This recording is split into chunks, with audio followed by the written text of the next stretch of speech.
네,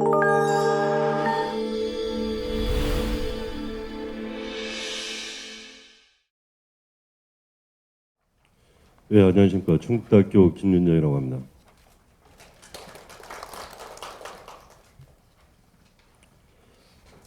방금 사회자분께서 말씀을 하셔서 굳이 말씀을 드리면은 이 기술이전 제도뿐만 아니라 모든 조직이 영업 조직을 놓고 봤을 때 개인한테 보장을 하는 게 영향력이 당연히 크겠죠. 내게 아니지 않습니까? 조직으로 되는 거. 그런 정도로 이해를 하시면 될 것 같습니다. 예, 발표 내용은 대략 보시는 바와 같습니다. 이 중에서 그동안 많이 논의되었던 일반적인 부분들은 대부분 생략을 하고 새로운 부분에 대해서 주로 말씀을 드리도록 하겠습니다. 국가연구개발 사업과 관련해서는 그동안 많은 얘기들이 있었고요. 이것과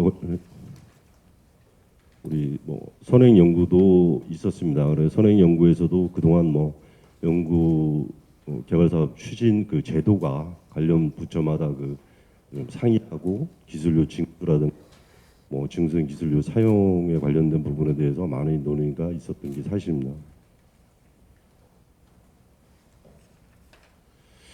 그래서 저는 이제 그 기술료 제도에 있어서 특히 이제 그 연구 개발 성과 소유 기관의 그 직접 실시의 경우 현재 그 영리 법인 같은 경우에는 전문 기관의 기술료 납부 제도가 있는데 비영리 법인 같은 경우에는 그 제도가 폐지가 됐지 않습니까? 그런 부분의 어떤 당위성이라든가 그다음에 그 주관기관의 그 기술료를 사용하는 거를 어떻게 보면은 이제 그 규제나 제한 이렇게 하고 있는데 그것이 과연 그 국가연구개발 사업의 그 일정한 수행을 위해서 도움이 되는 것인가?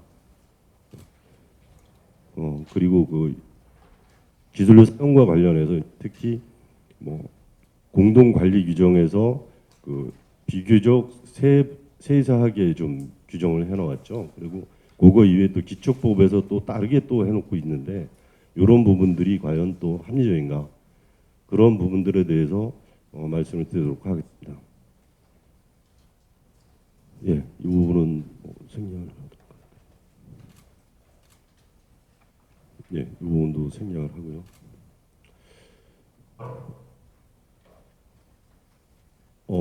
기술료 제도에 대해서 이제 어쨌든 그 배분이라든가 규제적인 측면에서 말씀드리려면은 이런 내용들을 같이 한번 다 아시는 내용이시겠지만 한번 리마인더를 해보시는 게 좋을 것 같아가지고 간략하게 말씀드리면은 예, 자료집 그 22페이지를 진행을 하도록 하겠습니다.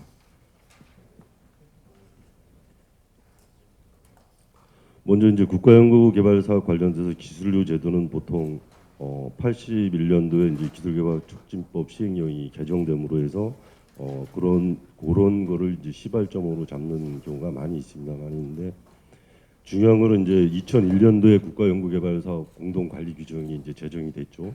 거기서부터 이제 좀 세부적인 내용이 좀 들어가게 되어 있습니다.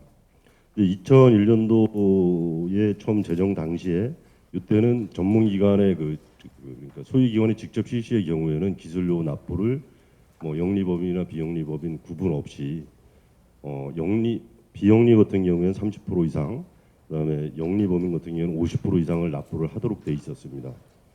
그리고 참여연구원에 대해서도 영리기관이나 비영리법인에 대해서 구분이 없이 다 50% 이상을 하도록 그렇게 규정이 돼 있었죠. 그 뒤에 이제 몇 번에 걸친 이제 개정이 제가 따져 보니까 타법 개정까지 하면은 공동관리 규정이 약 20회 정도 개정이 됐습니다. 2014년까지. 그 사이에 이제 타법이라든가 이런 거 말고 좀 의미가 있는 중요한 내용들이 개정된 부분들을 보면은 먼저 그 2008년도에 공동관리 규정 개정 당시에 그 전문기관의 기술료 납부를 하는 데 있어서 비영리 법인은 이 부분을 폐지를 했습니다. 그리고 기술료 그 사용 부분에 대해서는 큰 변동은 없었고요.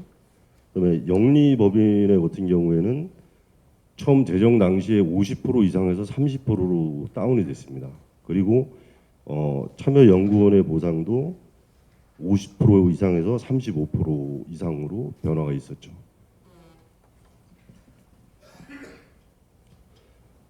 예.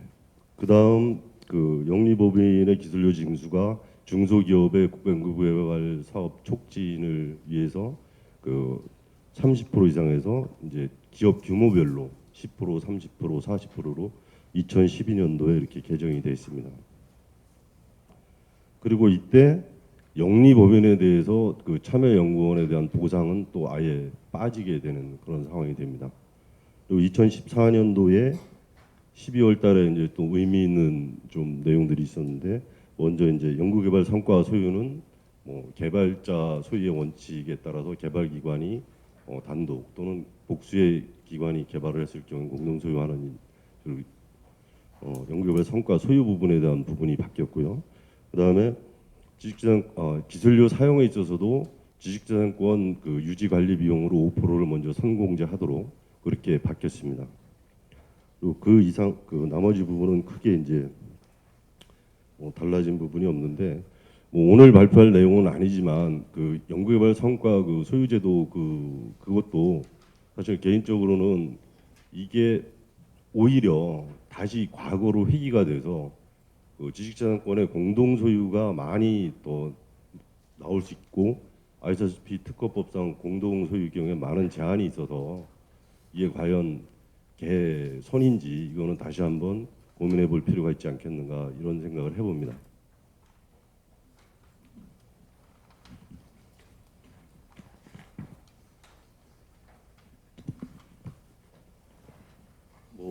그다음 이제 그 24페이지입니다. 해외에 있어서도 국가 연구개발 사업을 국가에서 이제 예산을 지원해서 연구개발 사업을 보편적으로 진행을 하고 있는데, 우리나라처럼 뭐 이 기술료라든가 이런 부분에 대해서 직접적으로 이렇게 제한을 하거나 그런 사례는 많지 않은 것 같습니다. 나중에 뒤에서 말씀드릴 기술료의 그 배분 부분과 관련해서 연관이 있기 때문에 뭐 몇 개 말씀드리면은, 이제 미국 같은 경우에는 최근에 뭐 어떤 자료를 제가 봤습니다. 그러니까 대학 같은 경우에 평균 연구자가 40, 대학이 이제 30, 그다음에 대학의 연구자가 지정한 연구소가 30% 정도, 이런 비율로 이제 기술료를 배분하는 걸로 이렇게 알려져 있습니다. 이거는 참고로 2000년대 초반에 그 각 대학의 기술료 배분 구조가 비율은 좀 차이가 있을지 모르지만 대부분 이렇게 돼 있었습니다. 그 당시에는. 그다음에 연방연구소 같은 경우에는 최초 2,000불을 이제 지급을 하고, 그다음에 순수익액의 15%, 그다음에 개인별 15만 불 한도 1년에 그렇게 한도가 정해져 있었죠. 15만 불을 초과할 경우에는 대통령의 승인이 필요합니다. 그 제도적으로는 뭐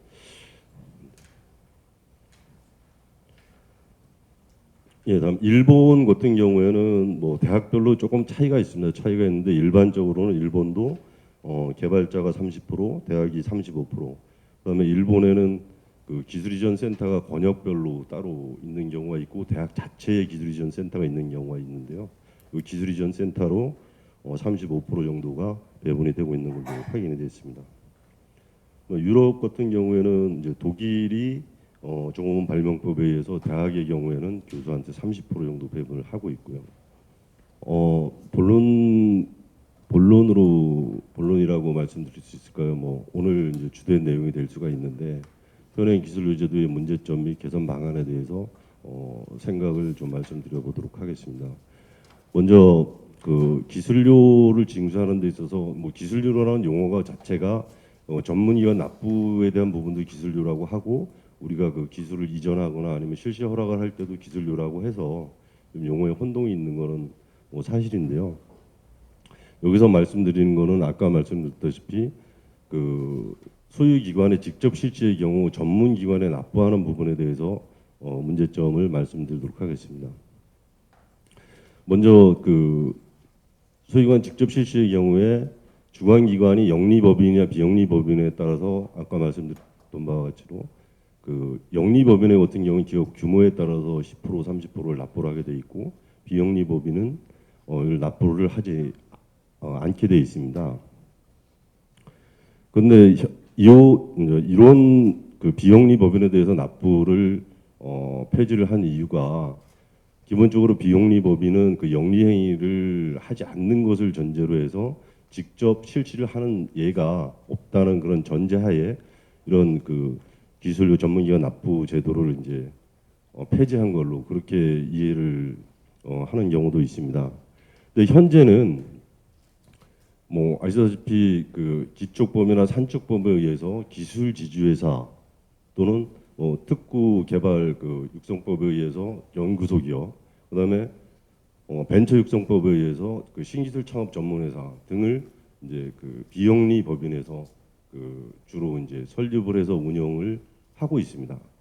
지금 최근의 현황을 보면은 기술 지주회사가 전국적으로 약 38개의 기술 지주회사가 있고요. 거기에 자회사가 215개 정도가 설립이 되어 있습니다.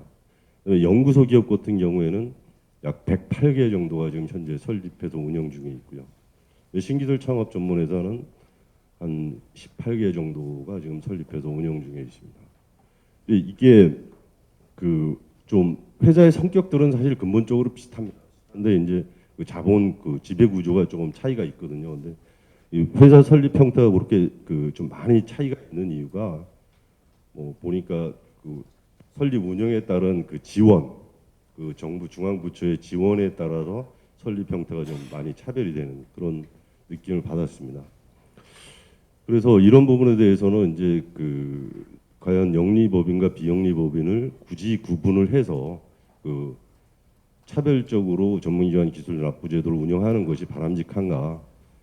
그런 부분에 대해서는 뭐 형평의 문제라든가 뭐 중소기업을 지원하는 그런 측면에서라도 본다면은 이런 통일을 하는 것이 뭐 영리법인을 폐지를 한다든가 뭐 비영리법인의 기술료를 증설한다든가 이런 방법이 있을 수가 있는데 어쨌든 통일을 하는 게 바람직하고 그다음에 국가연구개발 사업의 그 발전을 위해서는 일정 정도 징수를 하는 게 바람직하지 않나 이렇게 생각을 합니다.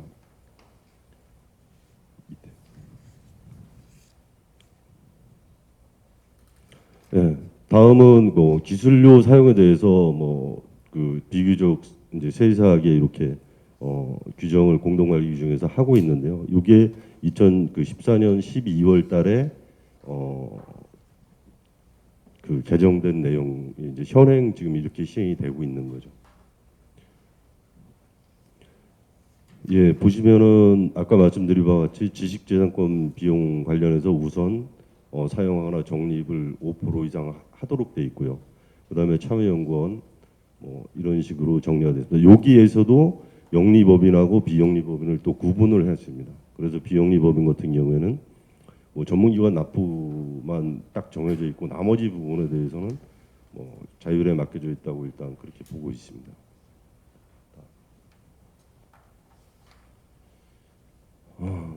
이렇게 기술료를 사용을 규제를 하는 것이 과연 합리적인가 이런 부분에 대해서는 뭐 주관 연구기관의 이거는 이제 지식재산권뿐만 아니라 거기서 징수된 기술료는 어떤 주관 연구기관의 사유재산권이기 때문에 이런 부분에 대해서 사유재산권과 그 자율성을 좀 제한하는 걸로 봐서 좀 합리적이지 않다는 생각을 하게 되고요. 그다음에 참여연구원의 그 소속 기관이 어떤 영리법인에 소속한 그 연구원인가 아니면은 비영리법인에 그 소속한 연구원인가 이 부분에 따라서 뭐 국가연구개발 사업에 같이 참여를 했더라도 그 보상이 달라지는 그런 문제가 생길 수 있죠. 2012년도에 그 연구원들을 중심으로 이제 직업 만족도를 조사를 한 적이 있습니다. 조사를 한 적이 있는데 그 당시에 보면은 비영리 기관 그러니까 주로 이제 출연연이 될 것 같습니다. 출연연에 계신 분들이 훨씬 만족도가 높습니다. 그 일반 그 기업체에 계신 분들보다.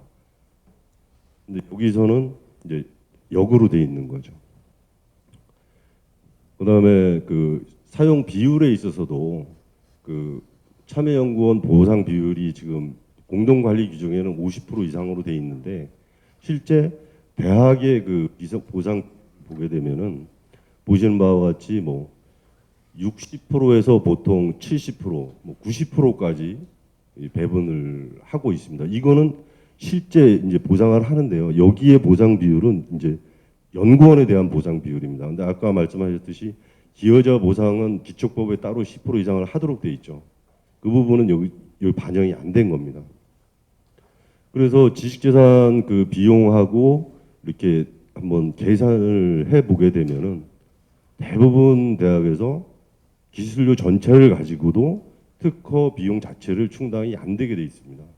근데 여기에는 뭐 특허 비용은 저기서 말씀드리는 특허 비용은 여러분들이 잘 아시는 그 특허 출원, 등록, 그다음에 유지 비용을 말씀드리는 거고요. 거기에 속한 그 업무를 하기 위한 직원들에 대한 뭐 인건비라든가 아니면은 요즘 정부 부처에서 많이 지원하고 있는 재정 지원 사업 형태로 많이 지원하고 있는 그 사업비는 다 제외된 금액입니다. 그럼에도 불구하고 저 정도의 차이가 난다는 거죠. 네, 그래서 그 뭐 표에서 보시면 기술료 수입 전체로서도 지식재산 관련 예산 자체마저도 충당이 안 되고 있는 상황에서 60% 이상 대부분 보면은 한 평균 뭐 직접적으로 생각을 해보시면 한 70% 정도가 참여연구원한테 지금 배분이 된다고 보시면은 큰 차이가 없을 겁니다. 그게 과연 바람직한가? 그리고 특히 최근에는 그 지금까지는 이제 기여자 보상 부분을 실무적으로는 많이 안 하고 있었습니다. 근데 그 재정 지원 사업을 그 하시면서 기여자 보상을 엄청 강조를 하고 있어요. 기초법에 의해서. 그러면은 저기다가 10%를 다 한다고 치면 더 해야 되겠죠. 그럼 80% 정도가 참여연구원이나 기여자한테 보상이 돼야 된다는 그런 결론에 도달하게 됩니다. 그래서 다른 그 뭐 사례를 보니까 우리나라 이제 그 판례에서 우리 그 직무발명 보상과 관련해서 이제 소송이 많이 있었죠. 거기에서 보면은 평균 보상 비율은 17.1% 정도. 그러니까 발명자에게 보상된 비율이 17.1% 정도 된다는 얘기입니다. 그리고 뭐 다른 나라에서도 보통 보면 한 30% 내외가 되는데 그래서 이 기술료에 대해서 뭐 참여연구원에 대한 보상을 기본적으로 해야 된다고 생각을 합니다. 생각을 하지만 재투자나 아니면은 오히려 이제 그 기술료를 기관에 좀 유보시켜 가지고 그 기관에서 기술의 완성도를 더 높여서 기술 자체의 가치를 더 높일 수도 있고 그렇게 되면은 활용도 더 촉진될 수가 있거든요. 어, 보상 비율을 적절하게 좀 조정하는 게 좀 바람직하지 않겠는가. 근데 이제 단계적으로 우선은 그 지금은 최저한선을 정해놨는데 상한선을 정하는 게 보다 바람직하지 않나 그렇게 생각을 합니다. 네, 다음은 뭐 기술 지주회사. 네, 아까 말씀드린 바와 같이 이제 비영리 기관에서 그 영리 법인을 뭐 합법적으로 이제 뭐 물론 뭐 비영리 법인도 이제 많은 일들을 할 수가 있죠. 근데 그 상속증여세법에 5% 이상을 주식을 취득하게 되면 증여세를 물게 돼 있기 때문에 보통 실무적으로 그걸 못했었는 게 사실입니다. 근데 이제 그런 거를 해소하기 위해서 풀어놓은 게 이제 기술 지주회사하고 뭐 아까 말씀드린 연구소 기업, 신기술 창업 전문회사 뭐 이런 부분들이 있는데 최근에는 이런 부분들을 통해서 많이 이제 그 직접 사업화를 하고 있고 계속 증가하고 있는 그런 상황입니다. 근데 상법상 그 이익 배당을 하게 되면은 보시는 바와 같이 다 빼고 나서 이익 배당을 할 수 있게 돼 있거든요. 근데 특히 이제 기술 지주회사 같은 경우에는 보통 자회사가 여러 개가 있게 되는데 그 자회사를 다 더하고 빼고 해서 남아야지 이익 배당을 주주 배당을 할 수 있게 돼 있습니다. 그래서 현실적으로 아직 우리나라에 있는 기술 지주회사에서 주주 배당을 하는 경우는 없는 걸로 알고 있고요. 보통 기대도 좀 많이 안 하는 걸로 이렇게 이해를 하고 있습니다. 이렇게 되다 보니까 다음 참여연구원의 입장에서 보면은 기술료 보상을 받기 위해서는 당연히 기술 이전을 제일 선호하게 되고, 그다음에 신기술 창업 전문회사나 연구소 기업, 저런 순서로 선호를 할 수가 있게 됩니다. 근데 반대로 그 지식재산을 뭐 관리하고 그 활용하는 주관기관의 입장에서 보면은 좋은 기술일수록 그 직접 사업화를 하기를 원하게 될 겁니다.